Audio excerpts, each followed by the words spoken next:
দেখো, অবশেষে জল্পনাই সত্যি হলো এবং দীর্ঘদিন ধরেই এই জল্পনা চলছিল যে সূর্যকুমার যাদব আর বোধহয় টি-20 অধিনায়ক থাকবেন না, কারণ সাম্প্রতিক তার যে পারফরমেন্স সেটা কিন্তু আশানুরূপ নয়। সেই কারণেই বারবার তিনটি নাম উঠে আসছিল। প্রথম নাম হচ্ছে শ্রেয়াস আইয়ার, দ্বিতীয় নাম তিলক বর্মা এবং তৃতীয় নাম হচ্ছে ঈশান কিষান, যে এই তিনজনের মধ্যে হয়তো ভারতীয় দলের নতুন টি-20 অধিনায়ক হতে পারেন।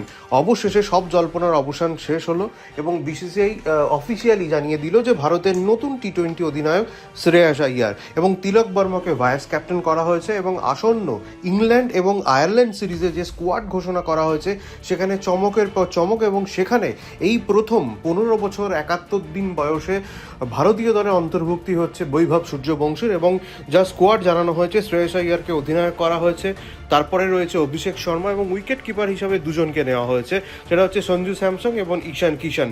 তারপরে শিবম দুবের নাম রয়েছে এবং ভাইস ক্যাপ্টেন হিসেবে রয়েছে তিলক বর্মা। তারপর নীতিশ কুমার রেড্ডি, অক্ষর প্যাটেল, ওয়াশিংটন সুন্দর, বরুণ চক্রবর্তী, বৈভব সূর্যবংশী, রবি বিষ্ণই, মোহাম্মদ সিরাজ, হর্ষিত রানা, অর্শদীপ সিং এবং প্রিন্স যাদব। হর্ষিত রানা চোট সারিয়ে তিনি দলে ফিরেছেন এবং প্রিন্স যাদবকে নতুন সুযোগ দেওয়া হয়েছে, অর্থাৎ ডেবিউ হতে চলেছে প্রিন্স যাদব এবং বৈভব সূর্যবংশীর। এবং শুধুমাত্র এটা ইংল্যান্ড ট্যুরের জন্য স্কোয়াড নয়, এটা কিন্তু আয়ারল্যান্ড সিরিজের জন্য স্কোয়াড ঘোষণা করা হয়েছে এবং দুটি সিরিজের জন্যই সেম স্কোয়াড ঘোষণা করা হয়েছে। সব মিলিয়ে আবার একটা নতুন যুগের সূচনা হতে চলেছে এবং ধরে নেওয়া হচ্ছে যে 2028 টি-20 বিশ্বকাপে অধিনায়ক হিসাবে দেখা যাবে শ্রেয়াস আইয়ারকেই।